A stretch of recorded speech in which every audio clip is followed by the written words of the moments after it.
தோனியின் கடைசி போட்டி சோகத்தில் சிஎஸ்கே ரசிகர்கள். 2021ஆம் ஆண்டில் சென்னை சூப்பர் கிங்ஸ் அணியின் நிகழ்ச்சி ஒன்றில் தோனி பேசிய போது தனது IPL ஓய்வு குறித்து முக்கிய விஷயத்தை குறிப்பிட்டார். அப்போது அவர், நான் எனது கடைசி சர்வதேச போட்டியை எனது சொந்த ஊரான ராஞ்சியில் விளையாடினேன். அதே போல எனது கடைசி T20 போட்டியை சென்னையில் விளையாடுவேன் என நம்புகிறேன். அது அடுத்த ஆண்டா அல்லது 5 ஆண்டுகள் கழித்தோ அது எனக்கு தெரியாது என கூறியிருந்தார். தற்போது 2024 IPL தொடரில் காலில் தசைநார் கிழிச்சலுடன் தோனி விளையாடி வருகிறார்.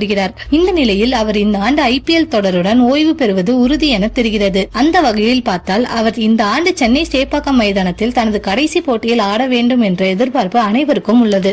அதற்கேற்ப இந்த 2024 IPL தொடரின் இறுதிப் போட்டி மற்றும் அதற்கு முன் நடக்க உள்ள 2வது தகுதி போட்டி ஆகியவை சென்னை சேப்பாக்கம் மைதானத்தில் நடைபெற உள்ளது. சென்னை சூப்பர் கிங்ஸ் அணி பிளே ஆஃப் சுற்றுக்கு முன்னேறி குறைந்தது 2வது தகுதி போட்டியில் ஆடும் வாய்ப்பை பெற்றால் மட்டுமே தோனியால் அவரது விருப்பப்படி சென்னை சேப்பாக்கம் மைதானத்தில் தனது கடைசி போட்டியை ஆட முடியும். CSK அணி தனது அடுத்த லீக் போட்டியில் குஜராத் அணியை அகமதாபாத் மைதானத்தில் சந்திக்கிறது. அதற்கு அடுத்து மே 12 அன்று சென்னை சேப்பாக்கத்தில் நடக்கும் போட்டியில் ராஜஸ்தான் ராயல்ஸ் அணியை சந்திக்க உள்ளது. ஒருவேளை ராஜஸ்தான் ராயல்ஸ் அணிக்கு எதிரான போட்டியில் CSK அணி தோல்வி அடைந்தால் தோனிக்கு அதுவே கடைசி போட்டியாக இருக்கும் என கூறப்படுகிறது.